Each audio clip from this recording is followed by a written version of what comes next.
Chaque matin, Glucose scanne ce que les gens cherchent massivement sur YouTube. Pas les vidéos publiées par les grands médias, mais vos recherches. Cette semaine, une vidéo de BBC News sur les menaces économiques de Trump contre l'Iran a atteint 115 000 vues, avec un ratio de x0 les abonnés de la chaîne. Et derrière cette poussée, une question. Quelles mesures économiques supplémentaires Trump menace-t-il de prendre contre l'Iran et ses soutiens? Donc on cherche les mesures concrètes, mais aussi qui pourrait en payer le prix au-delà de l'Iran. On a fouillé notre corpus, 15 sources, 14 pays. On ne vous dit pas quoi penser, on vous montre qui dit quoi. Le fait établi d'abord. Donald Trump menace de renforcer l'isolement économique de l'Iran et de viser aussi les pays qui continueraient à commercer avec Téhéran. Ce ne serait donc pas seulement une nouvelle liste de sanctions, Léa.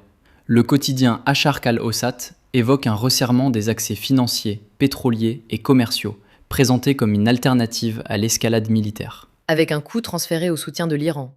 La BBC reprend la menace de conséquences énormes pour tout pays commerçant avec Téhéran, sous l'expression de jour J économique. Et Washington pousse le vocabulaire très loin.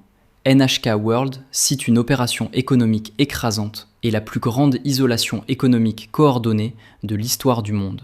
Daily Sabah retient, lui, les sanctions les plus dures de l'histoire. Mais ces formules ne répondent pas encore à la question de l'efficacité.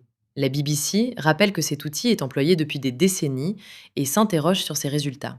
Asharq al-Awsat insiste davantage sur la contrainte financière comme substitut à une nouvelle escalade militaire. Substitut militaire, vraiment ?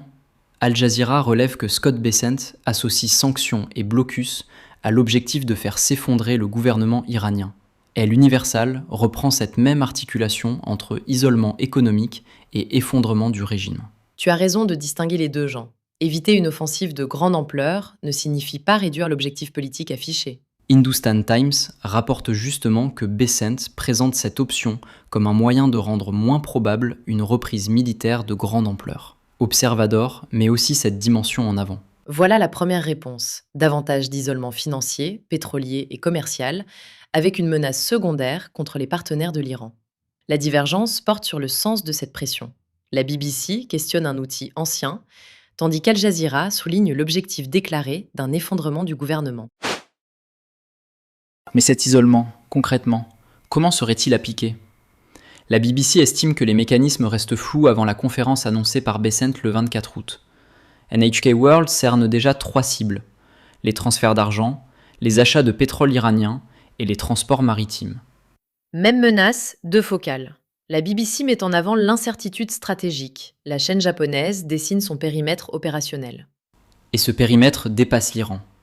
An-Nahar insiste sur la coopération recherchée auprès des alliés de Washington et de la Chine pour atteindre les sources de financement de l'économie iranienne.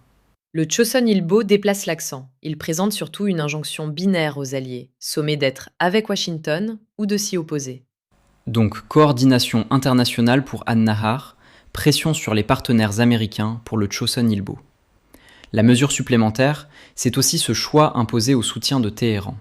Téhéran conteste aussi la légitimité de cette campagne. Asharq al-Awsat rapporte que la diplomatie iranienne qualifie les sanctions de terrorisme économique. Et l'Universal met plus frontalement en scène son accusation de crime contre l'humanité.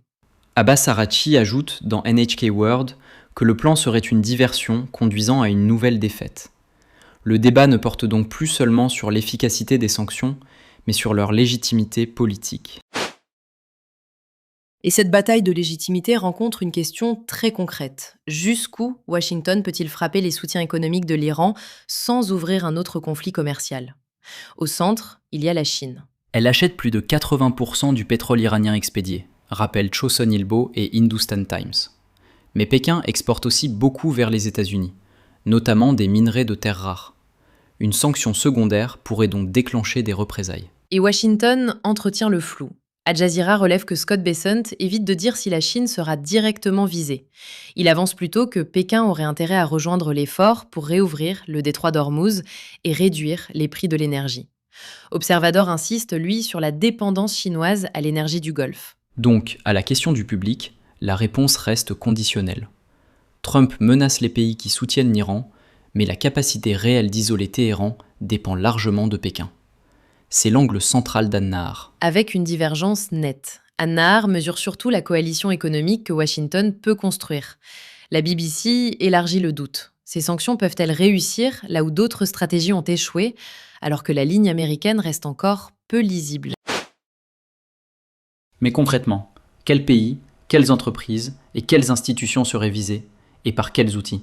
Dans les sources qu'on a lues, l'architecture précise de ces mesures, leur calendrier et leurs critères d'application ne sont pas encore établis. Et l'inconnue décisive reste la réaction de Pékin.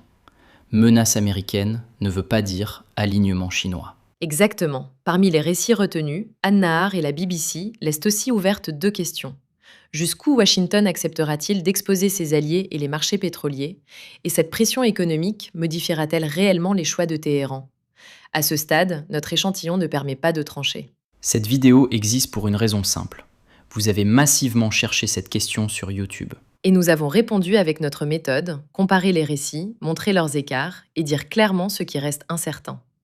L'analyse complète et toutes les sources sont sur glucose.press. Pour retrouver la question de la semaine, abonne-toi. Rendez-vous chaque samedi à 13 h.